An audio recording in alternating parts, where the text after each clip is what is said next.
કેમ છો વિદ્યાર્થી મિત્રો? એ અભ્યાસ ધ લર્નિંગ એપમાં તમારું ખૂબ ખૂબ સ્વાગત છે. ટીવાય બીકોમ ફેમ ફિક્સ ઇકોનોમિક્સ ની આપણી લોંગ ક્વેશ્ચન ની સિરીઝ ચાલી રહી છે. એમાં આપણે પહોંચી ગયા છે ક્વેશ્ચન નંબર 4 ઉપર. બરોબર, પહેલો ક્વેશ્ચન થઈ ગયો, બીજો થઈ ગયો, ત્રીજો થઈ ગયો, ચોથો. કાળા નાણાંની વ્યાખ્યા કરો. ભારતમાં કાળા નાણાંની સમસ્યાના નિરાકરણ માટે લેવાયેલા પગલાઓની વિગતવાર ચર્ચા કરો. તો કાળા નાણાંની વ્યાખ્યા ઓલરેડી આપણે ક્વેશ્ચન નંબર 1 માં જોઈ ચૂક્યા છે. કાળું નાણું અથવા બિનહિસાબી નાણું એટલે શું, તો અહીં પાછા જોઈશું નહીં. ડાયરેક્ટ આપણે જોઈએ ભારતમાં કાળા નાણાંની સમસ્યાના નિરાકરણ માટે લેવાયેલા પગલાઓની ચર્ચા. તો એકદમ ઇઝી ક્વેશ્ચન છે, વારે ઘડીએ પૂછાય છે, ઇગ્નોર કરતા નહીં. બરોબર, બહુ જ ઇઝી ક્વેશ્ચન છે. કર ચોરી અને કાળા નાણાંને અટકાવવા માટેના ઉપાયો. કયા કયા ઉપાયો? 4 ઉપાયો છે. 4 ઉપાયો આપણે કરેલા છે. સ્વૈચ્છિક જાહેરાતની યોજના, મોટી કિંમતની ચલણી નોટોનું વિમુદ્રીકરણ, સ્પેશિયલ બેરર બોન્ડની યોજના, 1997 ની સ્વૈચ્છિક જાહેરાતની યોજના. હવે આને થોડુંક યાદ રાખીએ તો એમ તમને યાદ રખાવડાવું કે ભાઈ કાળું નાણું એટલે શું?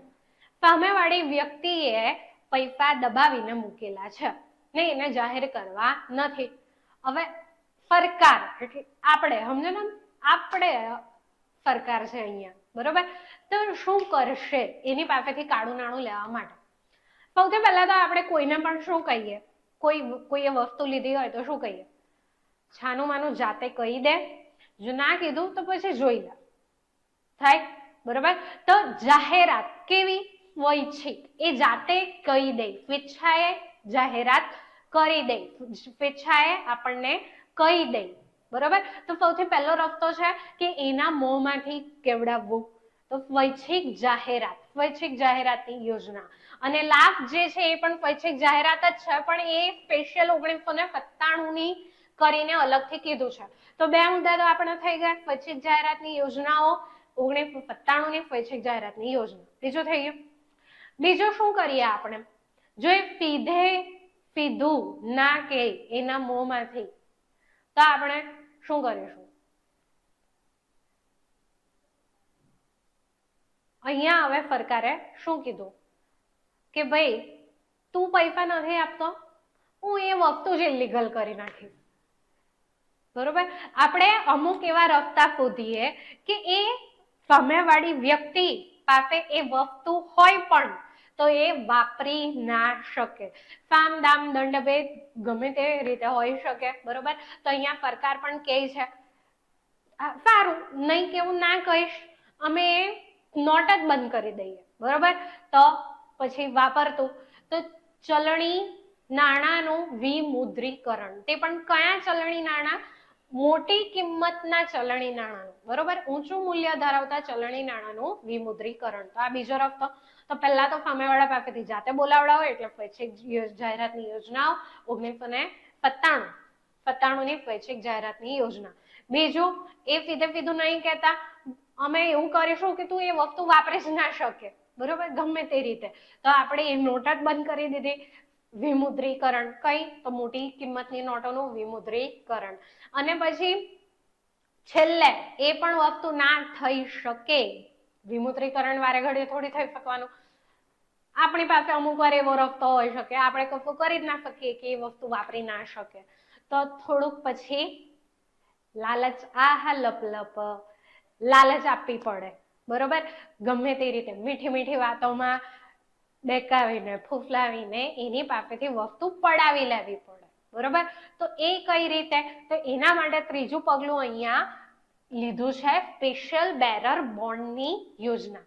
કેવી રીતે એ લાલચ છે ને કેવી રીતે સામેવાળું ટ્રેપ થઈ જશે એ આપણે સમજૂતીમાં જોઈએ. તો આટલા 4 આપણે જોયા.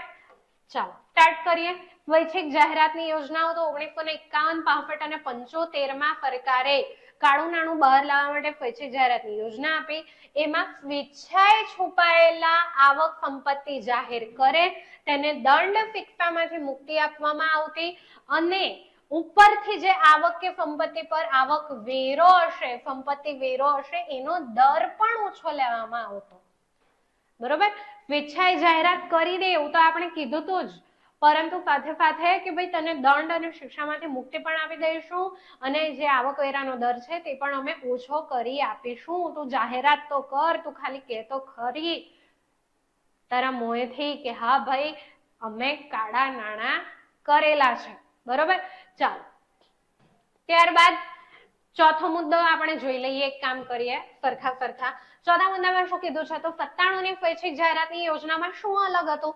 તો 97-98 ના અંદાજપત્રમાં યોજના જાહેર કરી હતી એ પ્રમાણમાં વધુ સરળ હતી. અગાઉની યોજના કરતા આ કેવી હતી? વધુ સરળ હતી. કેવી રીતે? પ્રસ્તુત યોજના હેઠળ રોકડ જામીનગીરી મિલકતના સ્વરૂપમાં જો સંપત્તિ જાહેર કરવામાં આવે, વ્યક્તિગત કિસ્સામાં 30% અને કંપનીના કિસ્સામાં 35% આવકવેરો લાગુ પડતો હતો. પછી તે ગમે તે વર્ષમાં ગમે તે રીતે મેળવવામાં આવી હોય. વળી આ સંપત્તિ દેશમાં હોય કે વિદેશમાં હોય તે પણ મહત્વનો મુદ્દો નહોતો. વ્યક્તિને આવકવેરા કે સંપત્તિ વેરા અંગેનો કાયદો અથવા વિદેશી હુંડિયામણના નિયમ અંગેની કોઈ કલમ લાગુ પાડવાની નહોતી. લો, આવકવેરા સંપત્તિ વેરા અંગેનો કાયદો હોય કે પછી વિદેશી હુંડિયામણનો નિયમન હોય, કાયદો હોય, એ લાગુ પાડવામાં આવ્યો નહોતો. ખાલી ફ્લેટ રેટ આપી દીધો હતો કે વ્યક્તિગત હોય તો 30%, કંપનીનું કાળું નાણું હોય તો 35%. બરોબર, લાગુ પડવાની ન હતી. સરકારને 9,760 કરોડ જેટલી કર ઉપજ પ્રાપ્ત થઈ હતી આ યોજના હેઠળ. બરોબર, તો થોડુંક આનું પાલન અને પ્રોસિજર સરળ હતી. ત્યારબાદ આપણે જોઈએ બીજો મુદ્દો, તો મોટી કિંમતની ચલણી નોટોનું વિમુદ્રીકરણ. ઓફકોર્સ તમે આ વિમુદ્રીકરણ તમારી નજરે જોયું છે 2016 જાન્યુઆરી 1978 1000, 5000 અને 10,000 ની ચલણી નોટો પાછી ખેંચી લેવાનું પગલું ભર્યું. ત્યારબાદ નક્કી કરેલી સમય મર્યાદામાં રિઝર્વ બેંક, સ્ટેટ બેંક અથવા જાહેર ક્ષેત્રની બેંકોની શાખામાં તે બદલાવા માટે અરજી કરવી બંધ કર્યા પછી પ્રસ્તુત અરજીમાં આવી ચલણી નોટો કયા સાધનમાંથી કઈ વ્યક્તિ પાસેથી ક્યારે પ્રાપ્ત થઈ છે વગેરે માહિતી જણાવવાની હતી. ક્યારે? જ્યારે 1978 વિમુદ્રીકરણ થયું હતું ત્યારે આપણે બેંકમાં અરજી આપવાની હતી અને અરજીમાં જણાવવાનું હતું કે આ નોટો, આ નાણું તમારી પાસેથી ક્યાંથી આવ્યું છે. બરોબર, કયા સાધનમાંથી કઈ વ્યક્તિ પાસેથી અને ક્યારે પ્રાપ્ત કર્યું છે. પરંતુ આ પગલાનું અપેક્ષિત પરિણામ નહોતું આવ્યું, કારણ કે વિમુદ્રિત પામેલી ચલણી નોટોનું પ્રમાણ કુલ ચલણી નોટોના માંડ 2% થી પણ ઓછું હતું. બરોબર, તો બહુ માઇનર ભાગ છે આ. પ્રસ્તુત રૂપાંતર માટે 125 કરોડ જેટલી રકમ રિઝર્વ બેંકમાં રજૂ કરી હતી. ત્યારબાદ આપણે જોઈએ તો વિમુદ્રીકરણનો હેતુ કાળા નાણાંને બહાર કાઢવાનો નહીં, પરંતુ મોટી કિંમતની નોટોની મદદથી થતા ગેરકાયદેસરના સોદાઓ અટકાવવાનો હતો. ક્યારે? તો 1978 ગેરકાયદેસરના સોદા અટકાવવાનો હતો. મોટી ચલણી નોટોથી જે સોદા થાય તે સોદા અટકાવવા માટે વિમુદ્રીકરણ કરવામાં આવ્યું હતું. પરંતુ જેમ આપણે જોયું 2016 કાળું નાણું બહાર કાઢવા માટે ખાસ કરીને વિમુદ્રીકરણ કરવામાં આવ્યું હતું. ત્યારબાદ ત્રીજું, સ્પેશિયલ બેરર બોન્ડની યોજના, એક લાલચનું ટ્રેપ. કેવું? 1981 સરકારે સ્પેશિયલ બેરર બોન્ડની યોજના જાહેર કરી, જે અન્વયે 10,000 એક એવા, આપણે વાંચીએ ને 100 એક એવો શેર. બરોબર, તો એ રીતે અહીંયા એક બોન્ડ હતો કેટલાનો? 10,000. કેટલી મુદ્દતનો? તો 10 વર્ષની મુદ્દતનો બહાર પાડવામાં આવ્યા અને મુદ્દત પૂરી થાય એટલે કે 10 વર્ષ બાદ એમને 12,000 પાછા આપવાના હતા. આ બેરર બોન્ડ પર વ્યાજનો દર વાર્ષિક 2% જેટલો હતો. રોકાણ કરવા માટે હવે મેઇન વસ્તુ, આ બોન્ડ ધારકોને રોકાણ કરવા માટે તેમની પાસેના નાણાં ક્યાંથી અને ક્યારે મેળવવામાં આવ્યા એ અંગેની કોઈ પૂછપરછ કરવામાં ન હતી. પ્રસ્તુત યોજના હેઠળ સરકારને લગભગ 875 કરોડ જેટલી રકમ પ્રાપ્ત થઈ હતી. તો આ બેરર બોન્ડની યોજના હેઠળ કોઈને પૂછવામાં આવ્યું ન હતું કે ભાઈ આ નાણાં તમારી પાસે ક્યાંથી આવ્યા કે તમે ક્યારે મેળવ્યા. કઈ નહીં, તમે રોકાણ કરો, વાંધો નહીં, તમારી પાસે કાળું નાણું છે, તમે રોકાણ કરો, તમને કશું પૂછવામાં નહીં આવે, તમને કોઈ આવકવેરો લાગુ પાડવામાં નહીં આવે. તો સામેવાળા માટે પણ બ્લેક ને વ્હાઇટમાં કન્વર્ટ કરવા માટે ઈઝી રસ્તો, તો એ લોકો પણ ઇન્વેસ્ટ કરી દેતા. બરોબર, અને સરકાર પાસે પછી પૈસા આવી જાય, ભલે ચાલો ભાઈ વાપરવા તો મળશે સરકારને પૈસા.